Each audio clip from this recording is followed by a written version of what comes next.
What's going on, guys? JSGC here, and we are here for another video. Today we've got an update following on from yesterday's video, of course, with Manchester City's game against Real Madrid being postponed due to the outbreak of the coronavirus, which is getting ever more troublesome going on throughout Europe and throughout the world. Well, we've got another update today where the Premier League, the EFL, the FA, they've all come to the conclusion now that matches have been suspended. They won't be going ahead, and all football basically, league football, professional football in England now will not be commencing until April 3rd. So that means that Manchester City's game this weekend against Burnley, which I was going to do this time now to do a preview, has now been postponed, along with Manchester City's game, of course, against Real Madrid's being postponed. Our match against Arsenal previously from obviously earlier in the week has also been postponed. So there's 3 fixtures, and of course the Newcastle away match in the FA Cup has also been postponed, and it takes us into the international break, which I imagine a lot, or if not all, of the international games are also going to be postponed. So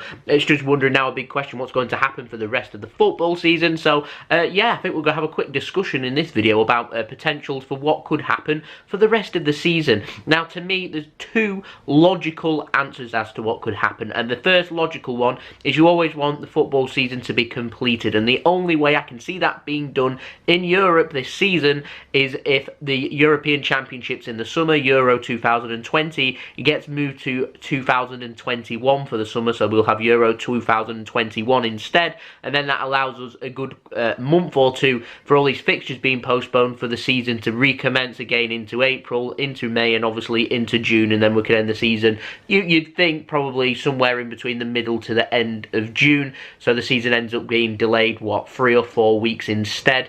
And then obviously, well, there could be an option where they could have the European Championships, if I'm honest, going into July into August, possibly, and then to start the season again up in September sometime, possibly might be an option, but it'd make more logical sense just to move Euro 2020 to 2021 instead, and then all the players obviously can go and have a break as of sometime in June, and then come back again fresh for the end of July or something like that. Would probably make most sense.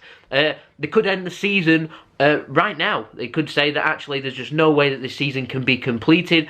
As to what could happen there, one of 2 things could happen. They could either just say that the league standings as they are is how the season will end. So we'd see obviously some very happy fans down at the bottom who are going to avoid relegation, some very upset football clubs and potentially going to lose millions that are going to be relegated. So I say this is quite unlikely, but you'd obviously see some delighted Liverpool fans and Liverpool players and the club itself, because there are some concerns that how perfect they have near enough been this season could come with absolutely no reward whatsoever. So we're having to wait and see really what is going to happen. There could be another option potentially where they literally could just try and, well, cram everything in, and clubs are playing every 3 or 4 days, and don't rule that out. But the problem you've got is that there's lots of fans that won't be able to attend games because of that, so you're going to have half-empty stadiums a lot of the time. The player fatigue is going to become a big issue too, so player welfare, I'm not too sure would be too great there, but that is another option. But of course, in my opinion, I feel like this is a sensible move. I feel like we'll have to, obviously they're delaying it for 3 weeks now, and we're going to see what happens. But come the end of them 3 weeks, and the coronavirus is obviously continuing to spread, and it's going at a rapid rate, then obviously they're going to have to delay some more, and then there's going to be serious questions about whether the season can be completed then. But of course, there's lots of people that have been moaning. I mean, I was going to go to the Real Madrid game, I'm gutted. Football this weekend I was going to go to, I'm gutted that I can't go. But at the end of the day, people's lives, people's lives are at stake here, and I feel like the correct decision has been made, and there's stuff that is way more important than your enjoyment, your hobbies and football and stuff like that, and people's health is of course going to be the top priority.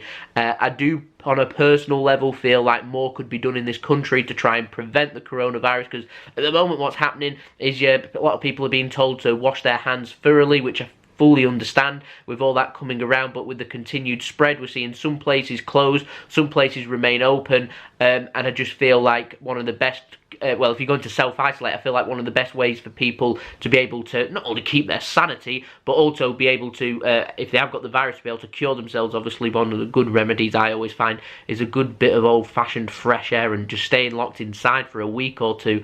I feel like it doesn't do a lot, and it's going to help just slow it down a bit. So I'm not a health expert, we're going to have to see what happens here, but it's a really interesting yet very serious thing that is happening in football. It's something that I've never seen in all my time of following football since 2002. So yeah, this is really interesting. It's going to be a lot of important questions asked of a lot of governing bodies from around the world and what they're going to do. But as it stands from the point of view for the Premier League and from England, is that games now are postponed and they've all been cancelled now until April 3rd. That's standing with, of course, the Premier League. That's standing with the English Football League, so going down to League 2, and of course the FA, so the FA Cup being affected too. I'm just wondering with some of the clubs down in the lower leagues in England, how this is going to impact them, because a lot of them are going to rely upon revenue. So if the games are going to be moved to midweek, some of the bigger games, then fans might struggle to get there, so the clubs are going to lose out on revenue, and revenue is very, very important from things like ticket sales, shirt sales, things like that, and obviously people buying the catering stuff as well. It is very important down in the lower leagues, how important that is to clubs. So there's going to be a lot of money lost from their point of view too, so it's going to be really interesting to see what clubs do from here, how it's managed, and what's going to happen next. I'm certain that this isn't the end of the matter, and I do feel like genuinely things are going to get worse before they get better. But I hope I'm wrong, and I hope things get back to normal and people start to recover and everything is, well, minimal, basically a minimal impact on people, and obviously the people that have got the coronavirus or are fighting stuff that's affected by COVID-19, I hope they all make a good, fast, speedy recovery, because there's lots of people affected and it is incredibly serious. So we'll just watch and see, well, wait and see, watch this space, see what happens. So there we go, that's the video. Hope you enjoyed the video. I'll see you all again for the next video. I should imagine it'll probably be something related to the update on this, so I'll see you then. So it's been JSGC. I hope you all have a wonderful rest of your day and a good weekend. Peace. Ciao for now.